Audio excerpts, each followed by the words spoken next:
चर्चा करना चाहते हैं, सदन की कार्रवाई आज 12 बजे तक के लिए स्थगित की जाती है। आपके बगैर तो यहाँ पत्ता भी नहीं हिल सकता। ऐसा कीजिए, ये बात आप जयराम जी को भी बताइए।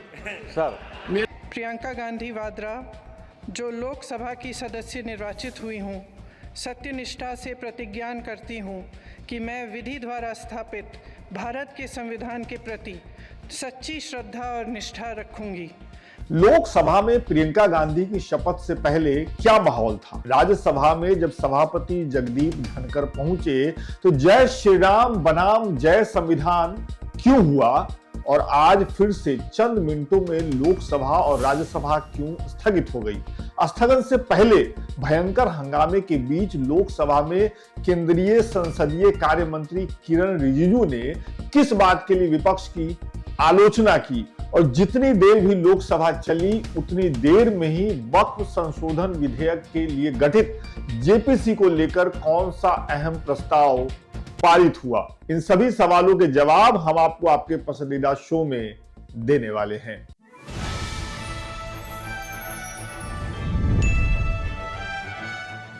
अट्ठाईस नवंबर 2024 संसद के शीतकालीन सत्र का चौथा दिन। संसद भवन परिसर का माहौल कुछ बदला बदला सा था। लोकसभा में नेता प्रतिपक्ष राहुल गांधी अपनी बहन प्रियंका गांधी की मोबाइल से तस्वीर उतार रहे थे। प्रियंका गांधी के चेहरे पर खुशी की लहर तैर रही थी, क्योंकि अब वो भारतीय संसदीय प्रणाली का हिस्सा बनने जा रही थी। आपको मालूम ही है कि प्रियंका गांधी केरल के वायनाड से सांसद चुनी गई हैं और आज लोकसभा में वो शपथ लेने आई थी। प्रियंका के भाई और लोकसभा में नेता प्रतिपक्ष राहुल गांधी संसद में उनकी तस्वीर लेते दिखे। माहौल कुल मिलाकर के गुडी गुडी था, लेकिन संसद के भीतर तो नारेबाजी, शोर शराबे और स्थगन वाला ही माहौल रहा। एक नहीं, दोनों सदनों का यही हाल रहा। तो चलिए बारी बारी से आपको दोनों सदनों में लेकर के चलते हैं, दोनों सदनों के भीतर लेकर के चलते हैं। पहले बात लोकसभा की। सुबह 11 बजे लोकसभा की कार्यवाही शुरू हुई रोज की तरह। अध्यक्ष ओम बिरला आसन पर पहुंचे, चेहरे पर मुस्कान लिए हुए। प्रणव पार्टी के बाद विपक्षी सांसद अडानी घूसकांड के मामले में, संभल हिंसा के मामले और मणिपुर के मामले में चर्चा की मांग करने लगे। इस सब के बीच दो नए सदस्यों को शपथ दिलाने की प्रक्रिया शुरू हुई। सबसे पहले कांग्रेस की नेता और वायनाड से सांसद प्रियंका गांधी शपथ लेने पहुंची। प्रियंका गांधी अपने भाई राहुल गांधी की तरह ही और दूसरे कुछ विपक्षी सांसदों की तरह ही एक हाथ में संविधान की कॉपी लेकर के शपथ लेने पहुंची। केरला श्रीमती प्रियंका गांधी वाड्रा।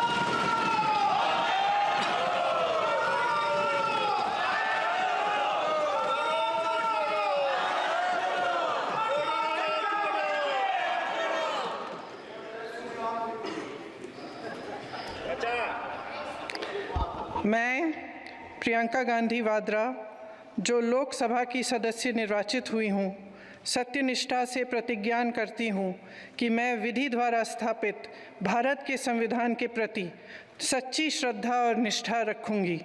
मैं भारत की प्रभुता और अखंडता अक्षुण्ण रखूंगी तथा जिस पद को मैं ग्रहण करने वाली हूँ उसके कर्तव्यों का श्रद्धापूर्वक निर्वहन करूंगी। जय हिंद।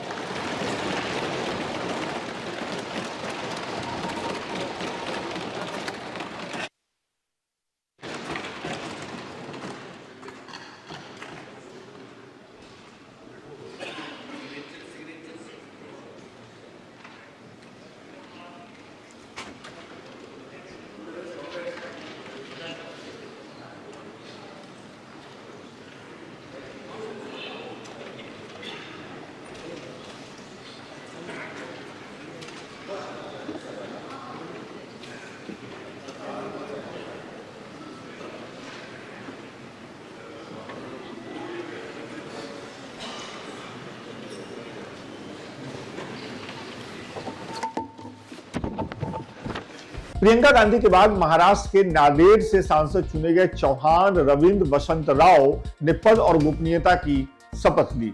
शपथ ग्रहण के बाद लोकसभा स्पीकर ने प्रश्नकाल आरंभ कर दिया और ये जैसे ही हुआ तो विपक्षी सांसद अपनी जगह पर खड़े हो गए। लोकसभा विपक्ष की नारेबाजी का केंद्र बन गया। पूरा लोकसभा नारेबाजियों से गूंजने लगा। Question number 41 Shri Ram Prasad Chaudhary.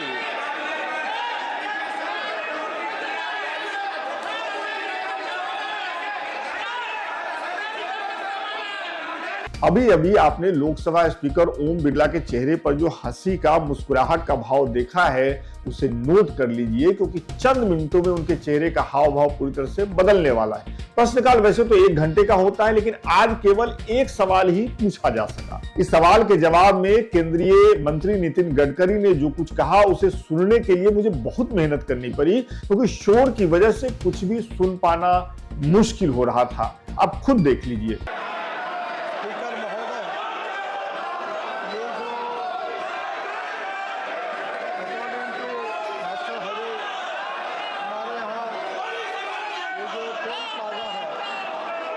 इस शोर शराबे के बीच कैमरा थोड़ी देर के लिए, क्या 1 सेकंड के लिए भी विपक्षी सांसदों पर नहीं गया।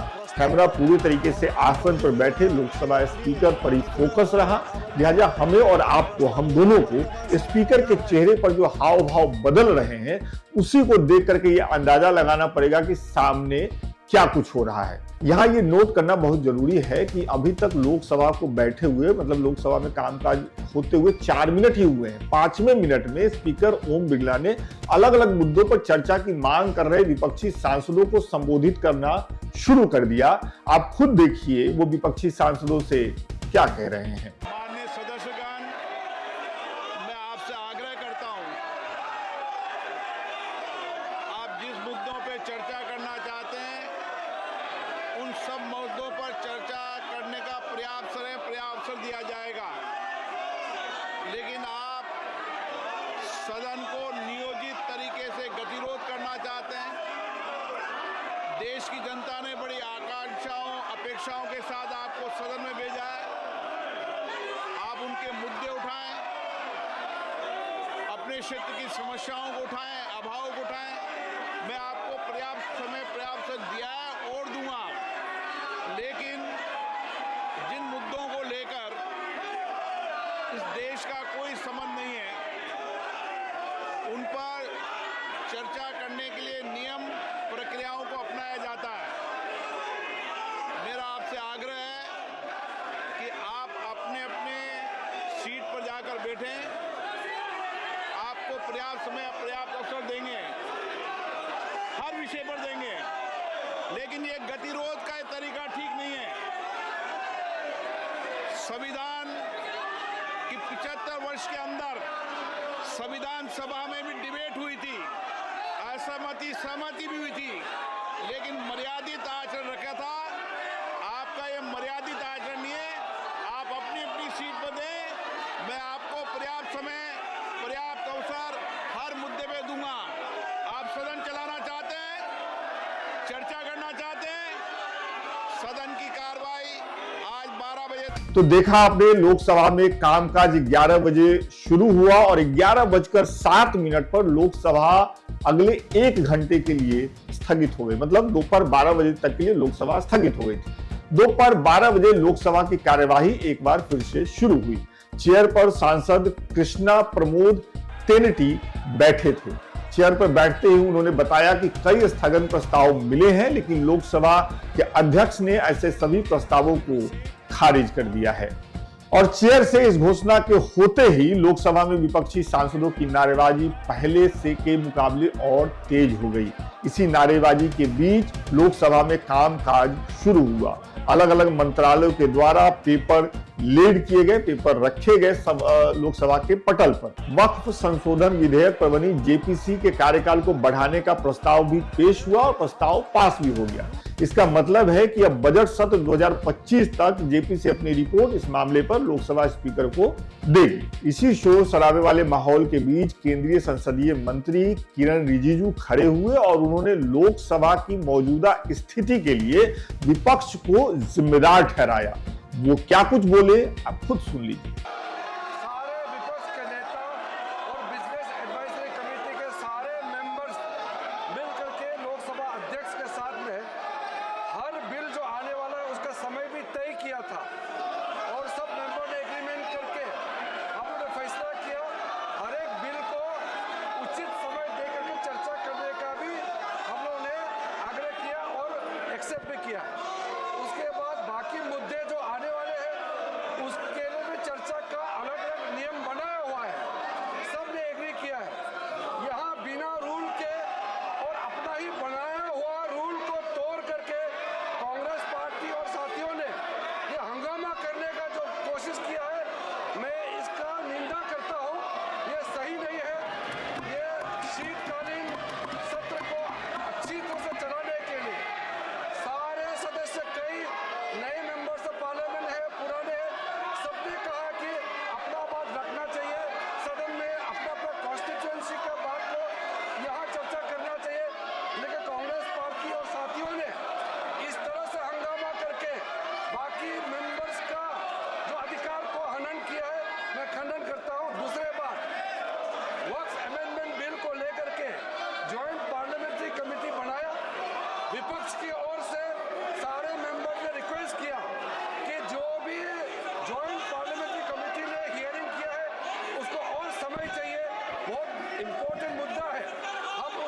विपक्ष को संसद के अंदर बोलने का मौका फिलहाल नहीं मिल पा रहा है, लेकिन संसद भवन परिसर में मौजूद मीडिया के कैमरे इन सांसदों का, विपक्षी सांसदों का इंतजार करते रहते हैं। लिहाजा राज्यसभा सांसद और कांग्रेस के नेता प्रमोद तिवारी जब राज्यसभा से बाहर निकले तो मीडिया के कैमरे के सामने उन्होंने लोकसभा और राज्यसभा में जो गतिरोध बना हुआ है उसके लिए सरकार को जिम्मेदार ठहराया। आपने थोड़ी देर पहले देखा लोकसभा में केंद्रीय मंत्री ने विपक्ष को जिम्मेदार ठहराया, बाहर आकर के कांग्रेस के सांसद प्रमोद तिवारी ने गतिरोध के लिए सरकार को जिम्मेदार ठहराया। उनकी बात भी सुन लीजिए। सरकार इतना डरी और सहमी क्यों? क्या इस सरकार को अडानी जी चला रहे हैं या पूरी तरह सरकार डरी हुई उनसे? मैं एक सवाल पूछता हूँ, 12 बजे से आपने हाउस राज्यसभा एडजर्न कर दिया, लोकसभा कर दिया, कल 11:30 किया था, उसके पहले 11 बजे किया था, 11:30 किया था, तो इतना समय जब रहता है तो इसमें क्यों नहीं चर्चा हो जाती? तो किरण रिजिजू के उस बयान के फौरन बाद जिसमें उन्होंने विपक्ष को जिम्मेदार ठहराया था, आसन ने लोकसभा की कार्यवाही पूरे दिन के लिए स्थगित कर दी। देखिए। सभा की कार्यवाही शुक्रवार दिनांक 29 नवंबर 2024 को प्रातः 11 बजे तक के लिए स्थगित किया जाता है। कुल जमा लोकसभा में आज इतना ही कामधाम हुआ। अब रुख करते हैं राज्यसभा का। राज्यसभा में कार्यवाही सुबह 11 बजे शुरू हुई, रोज की तरह ही। जो सभापति हैं जगदीप धनखड़ वो हाउस में पहुंचे, राज्यसभा में पहुंचे, सदस्यों ने उनका स्वागत किया। एक पक्ष ने कहा जय श्री राम तो दूसरे ने कहा जय संविधान। माननीय सभापति जी,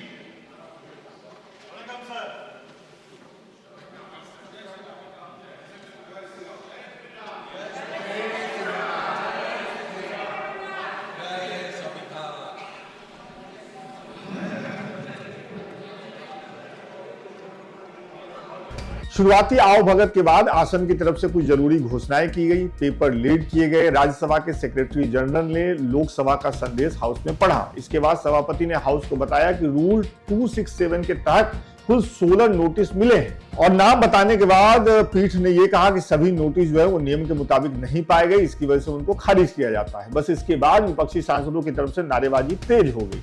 इस सबके बीच कांग्रेस नेता राज्यसभा सांसद प्रमोद तिवारी और सभापति के बीच बातचीत हुई, वो आपको देखना चाहिए। Shri Pramod Tiwari, one sec, Pramod, what do you have to say? I am just pointing out 267, sir. No. I want to teach myself, sir. I want to get lesson. No, pointing out is not. You want to take floor to say what? Just I want to read 267 and nothing more. Sir, members have read it. Let us give a tribute to our members that they are fully aware to the text of 267. Sir, I want interpretation from the chair. Okay, so you are raising point of order. Yes, sir. Okay, please. I said Please. point of order. Yeah, please, sir. कोई सदस्य 267. Sir, कोई सदस्य सभापति की सहमत से, Yes. सबसे बड़ी सर आपके बगैर तो यहाँ पत्ता भी नहीं हिल सकता। ऐसा कीजिए, सर, ये बात आप जयराम जी को भी बताइए। सर, मेरे बहुत अच्छे मित्र हैं, जयराम जी को ये बात बताइए। सर, इस समय कि आपने सभापति की सहमति से ही होता है सर, और मैं सहमति देने के लिए आप देखिए बहुत तत्पर हूँ नियमों के अनुसार। सर इसीलिए तो मैं खड़ा हुआ हूँ। मुझे उम्मीद है सब आप मुझे तो दे देंगे। उम्मीद है सर, उम्मीद पे दुनिया कायम। माननीय तिवारी जी, कोई सदस्य सभापति की सहमति से मैं पढ़ देता हूँ। सहमत से ये प्रस्ताव कर सकेगा, ठीक है सर। उस दिन राज्यसभा के समय सूचीबद्ध, ठीक है सर, कार्य से संबंधित किसी प्रस्ताव पर, प्रस्ताव भी है सर, किसी नियम का लागू होना निलंबित कर दिया जाए और यदि यह प्रस्ताव स्वीकृत हो जाता है तो संबंधित नियम उस समय के लिए निलंबित कर दिया जाएगा, परंतु ये और कि यह नियम उस समय में लागू नहीं होगा जहां नियमों के विशेष अध्याय के अधीन किसी नियम के निलंबन के लिए पहले से ही कोई विशेष उपबंध वो है नहीं। मेरा सिर्फ ये कहना है देश की तो अर्थव्यवस्था, देश की सुरक्षा से जुड़ा हुआ अडानी का 2300 करोड़ का प्रकरण है। प्रमोद जी, इसमें गंभीर है, सरकार को जवाब। Nothing is going record. नहीं, The House stands adjourned to meet at 12 noon today. तो कुछ इस तरह से राज्यसभा 12 मिनटों के भीतर स्थगित हो गई। लोकसभा के तर्ज पर ही राज्यसभा में भी दोपहर 12 बजे फिर से कामकाज शुरू हुआ, लेकिन कुछ ही घंटों में फिर से स्थगित हो गई। कुछ खास हुआ नहीं।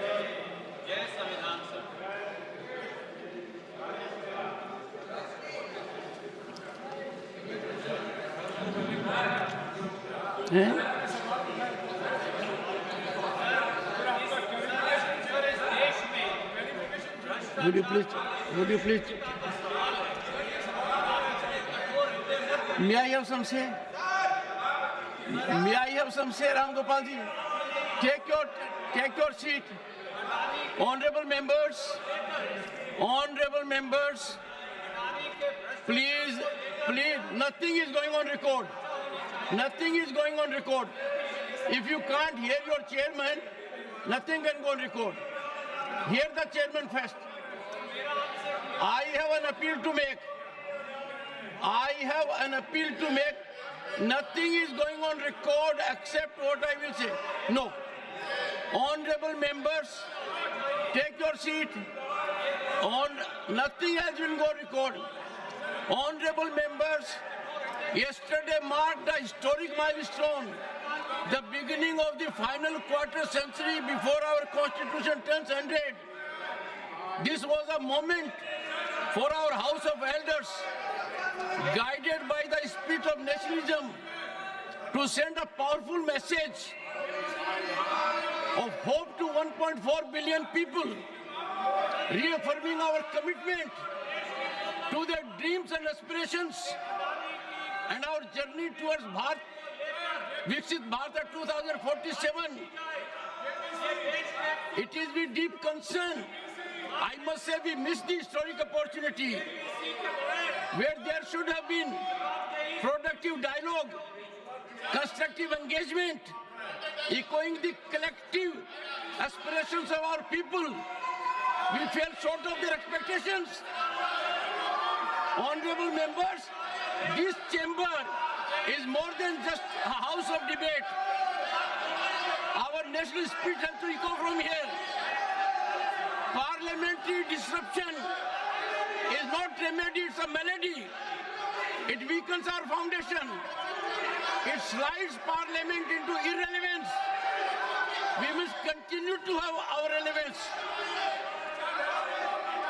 Honorable members, when we engage in this kind of conduct, we deviate from constitutional ordainment. We show our back to our duties.